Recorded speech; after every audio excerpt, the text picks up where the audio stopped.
Yan, meron po tayong tanggap na ano. Tecno Spark. Tecno Spark po to. 2023. Bale, i-reset natin siya. Hard reset. Bale, patayin mo muna natin. Yan. Sundan nyo na lang po kung paano mag hard reset nito. Hard reset. Yan, bali pindutin nyo lang po itong ano, up volume up, then power. Kanya po mag-bypass ng ano, pattern, password, o yung password na number. Yan. Tapos pabitawan nyo na. Then, pindutin nyo po ulit itong ano,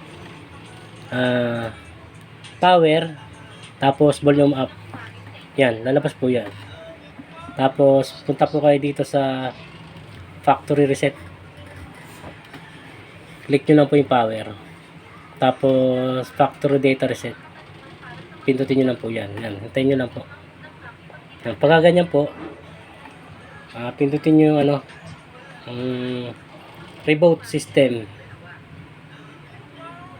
Click nyo lang din po yung power. Ito. Hintayin nyo na lang po yan.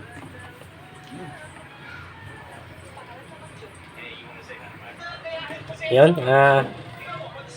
Ganyan pag ano, pag na-reset mo na, yan ang lalabas. Bale, yung kasunod nito sa next video natin.